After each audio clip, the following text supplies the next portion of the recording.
Hi everyone, and welcome to the latest episode of the I'll Try That podcast. We're going to be talking about the modernist Bavarian beer on offer from And Union, and Joe will be taking us through a hop topic involving BrewDog. But first of all, Drabbers, how's it going? Are you alright? I'm just really tired. Really tired. All the time at the moment. Yeah, heard that. Like, I've just started back at work. I've nearly had a year off, furloughed, and I went back to work really, really excited, but I think I'd quite happily be furloughed again right now. Bit of a shock to the system. I just really want to sleep.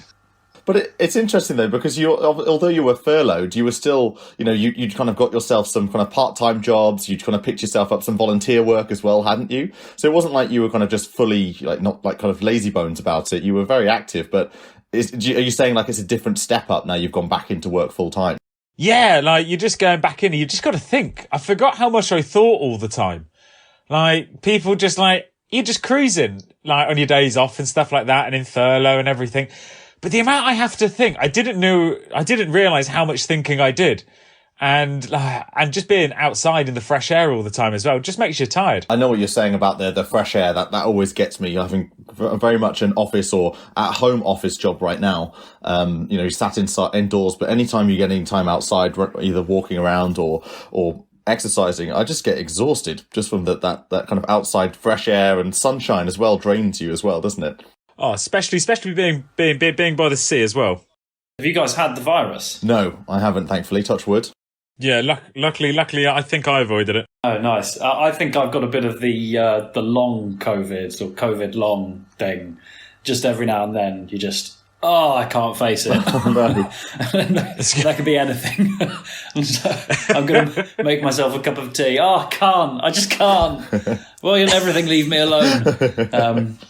I might be being a little bit melodramatic. It's funny, I have never had COVID, but I still get those days as well. Weekdays. Usually on a Monday. Yeah. Just leave me be. I want to get off.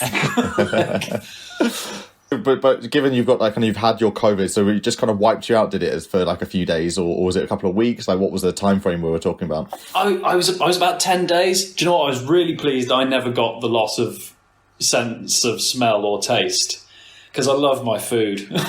So I'm a beer and everything like that. I was really glad to not lose that. But yeah, just felt rotten and I had real peaks and troughs with it, actually. I had a couple of times when I sort of felt I'm absolutely fine. In fact, I almost feel great.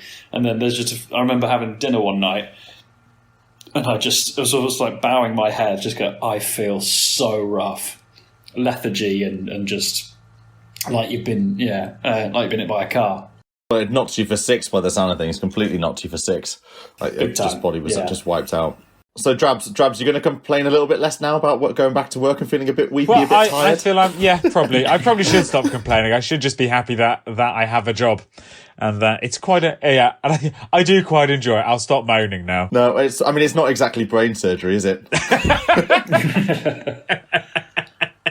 No, he's a rocket scientist. Yes, I was hoping someone would come back with that. But no, actually, I will defend your right, Drabbers, to have a moan. You need to. No one likes to admit it, but moaning's wonderful. I love having a right old moan. I completely agree. You need to get it out your system. You need to get a good moan in. You need to, because it helps get it out there as well. And honestly, it's so healthy because everyone's in the same boat and everyone's feeling the same way, and it helps you remind everyone that everyone's all feeling the same about these things. Yeah. And like you said, you're just back at work, using your brain all the time, or outside exerting lots of physical energy. Like, you're going to be knackered naturally. So yes, do it. And I punched a boat by accident, and now my knuckle also hurts. It's just been a bad week. What did the boat say to you? It was just mugging me off and wouldn't turn on. You were trying to arouse the boat. You're usually meant to smash a champagne bottle, not punch it when you're launching boats. I can't afford champagne. I hear Lidl do a nice selection of champagne for a couple of quid. cheeky bottle of sparkling cider. Let's jump into a hot topic, shall we? So, So this week on the Hot Topic, we are going to be talking about BrewDog again, because lo and behold, what a surprise, they've done another groundbreaking, innovative sustainability push. And this is in light of, we know that they've done a lot of work, obviously, in the past. We've talked ample about on this podcast. But they've seemed to have come up with an umbrella campaign for all of their sustainability work, and the work they're doing to help, with the saving the world. And it's under this umbrella of MEGA. Now, some of you might be pretty familiar with MEGA or MAGA, which is the Make America Great Again, that rallying cry from the Trump campaign. But they've decided to own this as MEGA, and MEGA stands for, Rich, do you know? Make eggs great again. That would be pretty good. It would be much better if it was Make Eggs Great Again. Eggs are pretty great. No, it's Make Earth Great Again. So again, you can see this makes a bit of sense. They're trying to all link this this is our sustainability, this is what we're doing, and it's all under this banner of Make Earth Great Again. So this latest work that they've done with MEGA is that they've launched a whole new range of beers called trash can beers. Now, trash can, obviously that doesn't make you see you appealing. That doesn't why are they making beers that I don't want to drink out of a trash can? That's disgusting. But what they've said is that due to print-ready processes, minimum run sizes and errors in production and errors in forecasting, almost 1 billion perfectly good drinks cans never get used every year. As part of their commitment to reducing waste, they're going to reuse the cans destined for the trash and fill them with a 3.8 Hells. So this is a lager. So they've obviously decided that, there's all of this, these waste cans from all the different brewers around the world. I'm not sure exactly who's participating in this, or if they're maybe talking with recycling centres and getting sent these cans or what. But they're basically making these cans ready to go and putting in their own beer and then selling them out as this new proposition. So trying to give a new life, I suppose, to these cans that would otherwise never be used. So that's pretty cool. Quite like that. I think I thought of a spokesperson for this trash can campaign. Can you guys remember Oscar the Grouch? He used to live in the trash can on Sesame Street. Yes. Yes. Yes. A hero of mine. Yeah, I think they should get him involved. I want to give a little bit of... I'm no mathematician, but from that side of things, I can say that 1 billion is loads. 1 billion is loads of cans, and that's loads of beers. I don't know how that is a proportion of all the canned beers that are made in that time frame, but 1 billion is is loads. That's loads of beer. But also, it's very smart from BrewDog as well, because if they're gathering these cans from not just their own kind of wastage of supply, but also from other brewers, aren't they then? They're getting free cans, or they're getting reduced cost cans and then reusing them as well. So their per unit should be cheaper, or a smaller amount that they're having to pay in for these cans. So I think all round it makes a lot of sense, both business wise and with the marketable side of, we're saving the world, we're saving the planet, we're reducing waste. It seems like a win-win on BrewDog's side, doesn't it? So are these cans, were they defective before they were going in, and they're being kind of crushed down, recycled and repurposed to go through? Is that the general vibe? Yeah, they explain it as being they don't even have to be defective cans. They might just have been people might have purchased or over forecasted and thought, we're going to sell in 4 months time, we're going to sell 500,000 cans, and they only end up selling 350,000 cans, let's say. So there's quite a lot of cans. There's a huge discrepancy, but there's a lot of cans then that you're not filling the beer in. And as we know, obviously, if you can't, beer doesn't have a long shelf life, so your forecasting of when you're going to need beer by affects everything, from the amount of liquid you're producing to the amount of beer that actually goes out there, but also obviously the amount of cans that you need created and given to you. So that's one way. They say other things like minimum run sizes. So that basically means that a printer, so someone who creates who makes the cans, they have to meet a certain minimum quota every month. So, they're not going to just say, all right, I'm, a brewery down the road, I'm only going to have 1 can, please. They're always going to have to do a certain number at any given time because of the, the scale of, what's the, Barbara, you might know the business term for the scale of, economies of scale. That's it, economies of scale. So, they need to do bigger batch. The more batches you do, or the bigger volume that you do of printing off cans or making of cans, in theory, the lower the price for each individual unit is. So there'll be things like that. And they just say stuff like print ready processes, errors in production. So as you said, maybe they've just printed weirdly onto the can when they're doing they're actually printing onto the cans themselves. Maybe the label's got a bit duff. So, lots of different reasons, really. So it doesn't have to be that there's been a massive gouge out the middle of the can, let's say, for example. Yeah, I just had an idea in my head. When you used to go to Cadbury's World and you'd get in the Cadbury's store, they had the bags of all like the dud chocolates and everything, like misshapes and all that sort of stuff.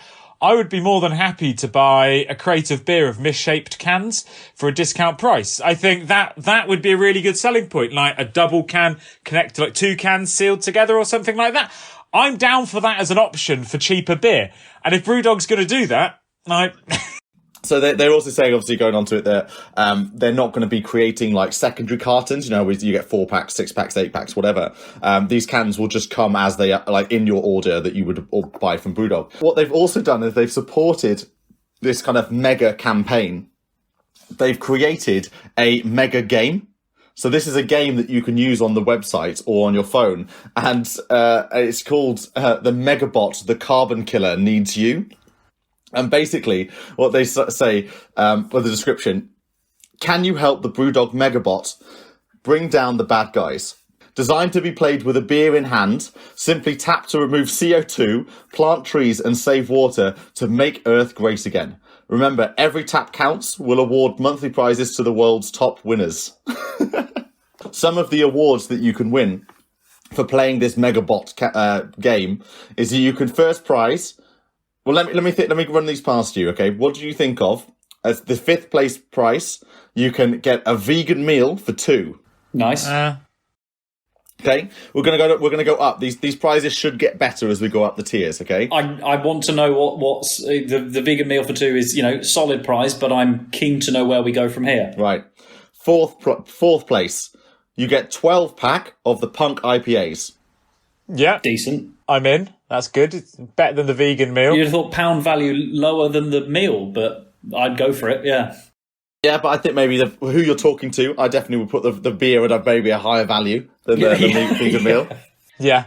Right, third place. We're still in the beer category, obviously, for BrewDog. 48 beer bundle. Okay. So you can get 48 of their cans. I like that. Now you're talking. You'd be happy with third, wouldn't you? Right, second place. Okay, we're upping the stakes now. We're 1 away from first prize. What do you guys reckon second place is going to be? Drabbers, after you. 100 beers. That's what I've gone for. Like it? That's a good call. It's a good call. Barber? I think it might be one year's supply of patented Joe Druitt beer shampoo and conditioner. Yeah, no, unfortunately the Joe Druitt shampoo and conditioner hasn't reached the market just yet. Has it been discontinued? Oh. Yeah, we had some production issues, couldn't get off the ground. But you're right, absolutely spot on with the 1 year claim that for second place, you get beer for a year. Nice, that's good. So they're going to give you beer for a whole year. But that's not yet, we're not there yet. We're not even at number 1 spot yet. So first prize, it builds on the second place. You get a beer for a year, but you also get your very own tree.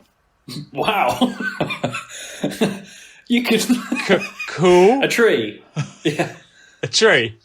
Just when you think they couldn't do better than second prize, they top it off with a tree. What's better than a year of beer? Well, a year of beer and a tree, obviously. Now that makes sense. Yeah. Particular type of tree? Do you get to choose where the tree is? So there is a bit of context to this. I'm sure it's in a small disclaimer, but I know BrewDog basically have planted a forest up in Scotland, and so you will have one of the trees within the forest, the BrewDog forest. Right. Okay. I thought just they were going to plant one tree.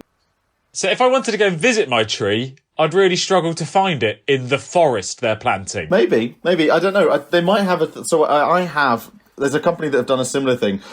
So Lefroy, the whiskey, the whiskey up in Islay. I actually bought as part of when you buy one of their whiskies, you get given a square by square plot of land in their peat field. And basically what they've done is they can actually show you online exactly where your plot of your square is. Like they've basically maxed it all out. And then when you buy it, it basically just links it to one of those squares. So I can go online now and find out exactly where my peat field, and I actually went to visit this peat field when I was over in Isla. And it was awesome. Like I didn't know exactly where mine was because I wasn't like trying to find it, but it was just like to be in the peat field where my square bit of land is Nice. in their field was great. It was a nice touch, really, really nice touch into the brand. Yeah, like you really feel a part of it. What do you call a man with rotting vegetables on his head? Pete. Good stuff. Good stuff. Sorry about that. Awesome. So this week we're going to be talking about And Union. Modernist Bavarian beer is what they call themselves on the website. I've never heard of this beer until Joe suggested that we go and do it. But just from generally having a peruse through their website and their general design and what they're putting out, I'm on board. It's quite modern, it's funky, and it's cool so far. Nice. Those are great adjectives. Modern, funky, cool. I like that. Yeah. So I, as you said, Rich, this is a new company on me as well. And I was really struck when I was walking through the supermarket, just obviously perusing the beer aisle, having a look at what was there. And these cans and the design of these cans just struck me. They really stood out. They look like nothing else that you can get right now on the shelves. One of a kind. So, as you're probably expecting from a company that talks about themselves or refers to themselves as a modernist Bavarian beer company, the design of these cans are super minimalist, super modern. The cans themselves are, a kind of all one color, and they have, just a very minimal word, kind of descriptors on them. They have a day of the week. They have the, what product it is. So it's a dark lager. There's a India Pale Ale. There's a lager as well, and an ABV on the front and back. And that is it. Everything else is like kind of, it's called debossed into the can, and it's kind of like adding a bit of texture to it itself. So it looks totally different to anything else that you'll see on the shelves. No frills. Like it. So I was just having a read on their... Oh, no.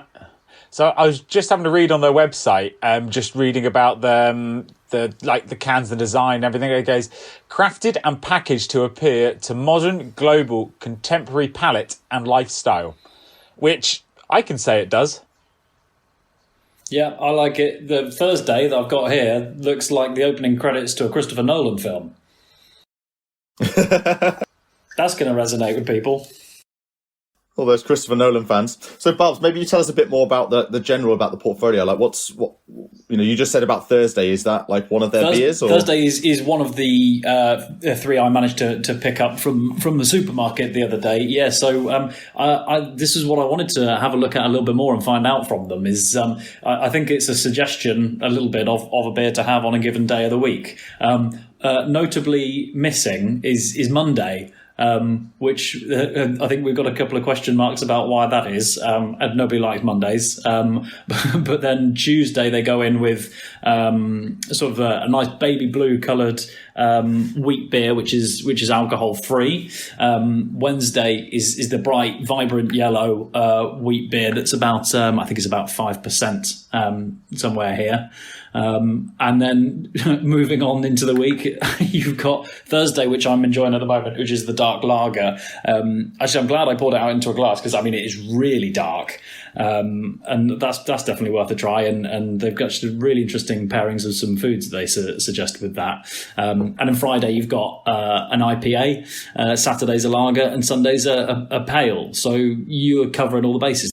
You can quite literally go through almost the whole week having a different beer every day, apart from Mondays. But maybe Monday's your rest day.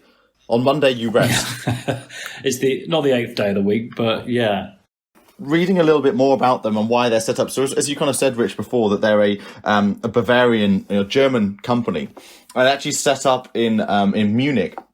And they've created this selection of genuine Bavarian craft beers, labeled Tuesday through to Sunday, that have been, kind of brewed with that legacy and the integrity, they call it, of the, I'm going to absolutely murder this, the Reinheitsgebot, which is the German brewing purity laws. Now, we talked about the German purity laws before, didn't we? About how they've got the really strict high standards for when it comes to their brewing of beer. And so this craft beer brewery has basically really embraced that and is saying, this is why we've created these beers, is a modern take on this very old traditional legacy of fantastic brewing standards that have come from Germany. So I quite like that. It's kind of trying to make a more kind of modern take on a very kind of traditional, long-standing affair, which is these purity laws. I like that. I always have this thing in my head about German beer drinking being very esteemed. If there's a country in which drinking beer is esteemed, it's Germany, and I think this beer is sort of very well aligned with that. Coming along with that, I really like the phrase they put in here. It goes, as the world speeds up and we refuse to rush, our brewing process can take up to 8 weeks, working hand in hand with small 5th generation family run Bavarian breweries. It just speaks that they're taking their time and they're putting a little bit of effort, or they come across as though they're putting a fair bit of effort into brewing something really nice. It sounds lovely. They're really tapping in just in that sentence to the fact that they're trying to be a very much kind of community driven, but a world community, like a global community. You can get these Bavarian brewers obviously are kind of creating the beers themselves in Munich, but they're saying, that the packaging and the positioning is all built on that kind of modern taste, but and they're taking this again from the website, it comprises the wisdom and method of the grandfather and the passion and innocence of the grandchild.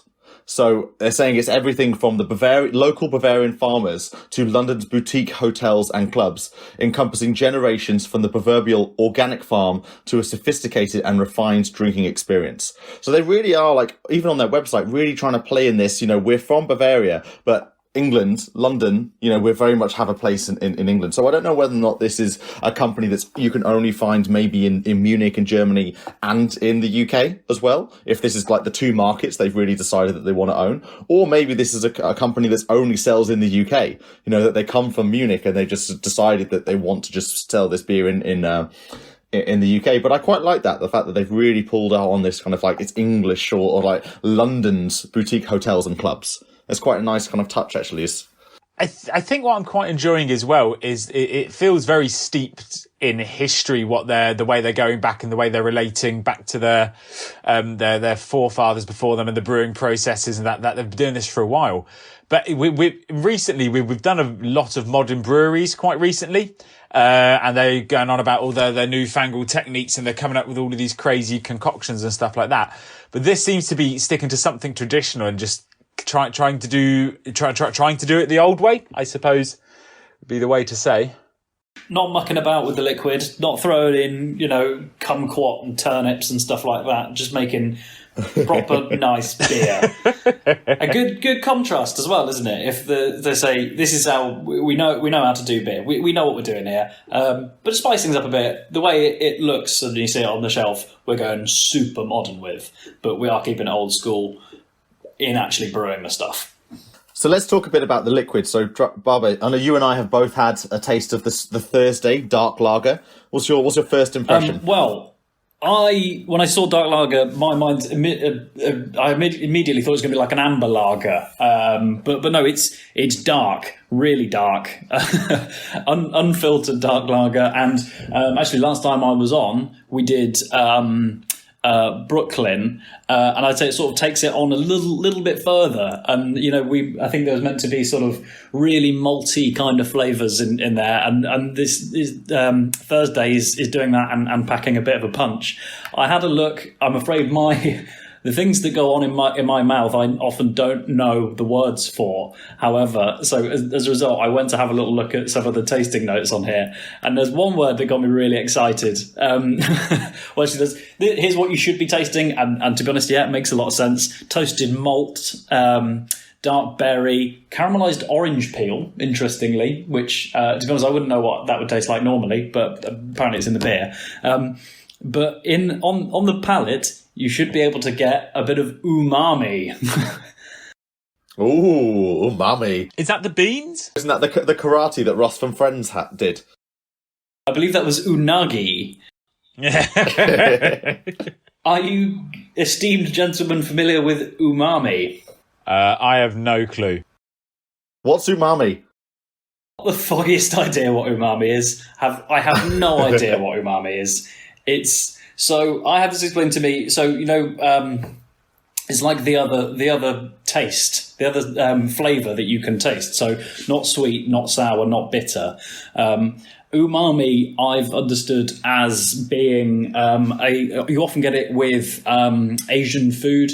And it's a kind of savoury, I've heard it described as a bit of tang, supposedly also a little bit prevalent in food with MSG in it. But there's also, I heard a great example of an Italian chef talking about Parmigiano Reggiano being the ultimate umami. So that kind of, again, it's a sort of savoury saltiness to like a Parmesan cheese. I'm not particularly getting Parmesan cheese here, but that's I find it incredibly difficult to describe what umami is, but I do think you get a little bit of it in the Thursday. Well, I couldn't agree more with there's a lot there you covered with the Thursday, but definitely the kind of the darkness, the maltiness really struck out at me, and I have tried their Saturday before, which is I guess the light pairing to the dark lager. It's a lager as well, and that one felt really refreshing, really clean, and this dark one felt exactly the same, but for more of a heavy malted taste to it. And I'm really pleased that you brought up Brooklyn Lager, because it really felt more akin to a Brooklyn Lager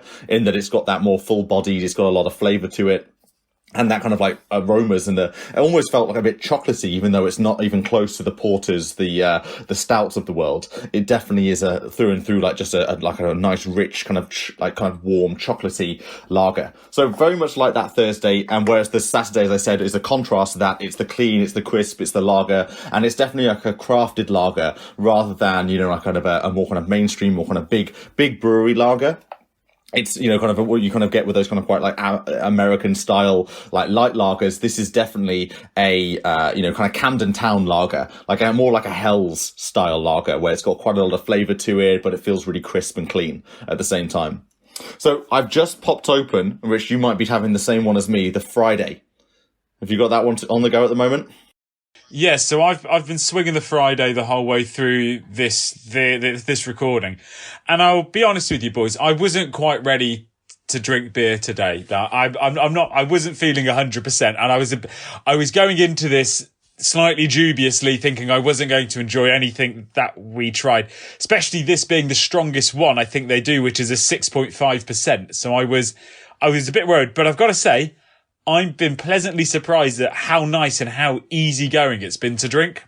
So so this is their India Pale Ale, right? So this is as you said, the 6.5%. Yeah. Everything else is probably about the 5% category. So they really, are doing justice to the fact that this is a higher hopped, higher ABV beer in the 6.5. But what are you kind of taste-wise are you getting, Rich? You said that it's really woken you up, or it's got you in the mood of drinking this beer. So what are you tasting flavour-wise? It is very heavily malty. You can taste the malt the whole way through, and it has a very long, I'm trying to get my word out, a lingering malty taste that I can taste all the way through. It says it's hoppy as well, but I'm not getting as much of the hoppy that I would want from an IPA, from maybe like a lighter IPA that you do get, but it's there, and it says it's unfiltered. Which I'm not too sure what that means in the sense for its taste. I don't know if any of you guys can help me out with that. Usually unfiltered just means that it's a bit less refined, so a bit grittier. I suppose is probably how you'd find that coming out in the beer is rather than feeling quite smooth or quite like that longer finish that comes out off the end of it. It could be quite like tart at times as well. What I'm finding quite interesting about this And Union one, you say there like kind of like the hoppy and the malty, which you're expecting from an IPA, but this is definitely on the malty category rather than on the hoppy side. Whereas most IPAs are that quite crisp, they're quite quite sweet almost, but not like in a sugary way, but like in a like full of flavour, and it's kind of uplifting. Whereas this one is delicious. It's a really nice Indian Pale Ale, but it's definitely on that kind of like more kind of mellow malty vibe rather than a quite highly carbonated, quite kind of zingy IPA that you can sometimes get in this category. Barbara, have you tried? Which one have you tried it now? Sorry, yeah, I've just caught up with you guys, so I'm just trying the Friday as well. It's quite punchy. I like it. Yeah, and I was going to say the word I think that probably comes up particularly with the unfiltered stuff is hazy. which I suppose that kind of means I kind of actually in the appearance and a little bit in the taste as well. But it's funny, Travis, because you mentioned it. I always think, I have in my head these days that beer is either going to be hoppy or it's going to be malty. Whereas this it's hops and malt full of character, I'd say. And I think that's probably because we've got, I'm just reading here, Simcoe, Chinook and Magnum hops. Magnum's a slightly new one to me, but Simcoe and Chinook are pretty popular, aren't they? Hops. I think they do appear quite a bit in your IPAs that are a little more hazy. Doing a bit more about their kind of the general about the packaging. I know we've talked about the design on the cans. They have bottles as well, and it's like a really similar design on there. But what I also have, where I bought these beers through, is actually a tin. So they're 4-pack, and usually you get 4-packs in cars. It's kind of that. Well, it's what the beers will be housed in. But this one's made out of tin, and they've come in with this nice little letter that's called little kind of marketing material that came in the can in the box itself, and it says "Saturday, I love you." It says on the back, "Don't waste, not even a drop." Seems like it's all out of whack, and the world is feeling it. We all have to dig deep, chip in, and do our part to steady the ship. So thanks for choosing And Union's sustainable and fully recyclable 4-pack tins. So what they're saying with this is, instead of creating more waste for the world, like the cards, they can be recycled, of course, but that's still waste. What they want you to do with this tin is to keep it. So you can recycle the cans as you would do any aluminium can, but the tin, what they want you to do is reuse it. So you could put different stuff in it, you could use it, house it. And the reason why I think that's a genius idea, you probably paid a little bit more because you're going to keep this tin afterwards, and it costs a bit more to make this tin than it would be a cardboard box. But also because the design is fantastic, and you'll want to house this. You'll want to keep it. It's not something which you think, I don't really like the look of this, I'll throw it away. It's something where when I first looked at it, I thought, oh God, I definitely want to keep that. I definitely will be interested in putting other things in it, and I might even display this on a shelf somewhere. That's how nice it looks. And I know it's talking about is a beer, but they've got stuff on it, like one of the sides just has the word yum, like written on one side. Like, that's quite cool. It's not like massively, saying this is a beer brand, we're about beer. It's like, actually, this is quite subtle. It's got something a bit quirky. You can just put, they're standard sized cans, right? You can use it to keep beer in. Although, do you think maybe you go and take some around to someone's house and they see you've got the And Union tin, and they go, oh, brilliant, you've got some And Union beer. Oh, sorry, actually, I've only got something else. Maybe they were looking forward to And Union. That's another thing. Yeah, where's the name come from? It's quite distinct. Do we happen to know where the name comes from? You texted me about it and said, we're going to see if we get hold of some And Union, and I thought it was a spelling mistake. I was like, well, yeah, that can't be the name of it. I thought it was going to be Union, and the And Union was and the and wasn't meant to be added on. No, I can't find it, so I don't know, if I'm honest. Yeah, it's quite a distinctive name, though, isn't it? It's not very instantly recognisable, because you think And Union must be, as you said, might be part of a sentence, or maybe they're just called Union and they're whatever. It's a bit open for it. But now they're called And Union. It's very catchy. And actually, because And Union itself is written, it's not like it's plastered all over the can. Like, it's literally in a small square on the side or back of pack, and just has the word And Union written in it. It's really subtle. So at first, I actually didn't know who made this beer, because I just was picking up the Saturday Lager. I was like, "Ooh, a Saturday Lager? Is this like a store brand? Is this made by the retailer that I'm picking this up from?" But no, it's actually from from a brewery, and they've decided to call them from day of the week, so it's a bit quirky. I'd just say Friday also makes me want to play beer pong. That red colour and like the white just makes me think of those American house style party cups, house party style cup. The solo cups.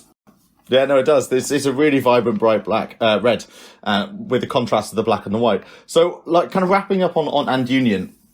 So, obviously we know there's modernist brewery, but they've got on Instagram, they've got 17,000 followers, and on Twitter they've got 16,000 followers. So they've got a pretty solid following. I've only just started noticing them here in the UK. So I don't know actually how old they are, if they've been around for a long time, or, it says they joined Twitter in 2009. So, that could mean something. It doesn't, or something. But, I don't know if they've just started pushing out into the UK or if they've been in Germany for a long while. It'll be interesting to kind of find out a bit more about them as they grow a bit, because I think we're saying from all of this company that we're really enjoying the beers that they have to offer. They're quite quirky with the way that they've gone about their beers, from this very high standard of German purity laws, but with a modern twist and style of branding. And, the sustainability of you doing things like reusable packaging. You can have now, like, obviously these tins, the 4-pack that I have is the Saturday lager, but you can get a 4-pack of all of the different beers that they have. And so you, in theory, could collect the set. You could get the Sunday lager, which is a bright orange. You could collect the Friday lager, the Friday IPA, which is a red can. So you could have like all the different colours, multicolored boxes and tins, and that would be a nice display if you were that way inclined. Have you seen? They've got an And Union playlist. So they've put together a few of these. I'm just seeing And Union playlist number 3. It's called Days Like These, and it's all absolute bangers. Some of these, which are songs involving days of the week. That's so cool. Blue Monday by New Order, Ruby Tuesday, The Rolling Stones, Wednesday Morning Atonement, Kurtz Harding, Thursday Morphine, and I think somewhere in there, this goes on for a while, so I think also in there's Days Like This by Van Morrison and all that sort of stuff. So there cool. You go, music to listen to while you're drinking it as well.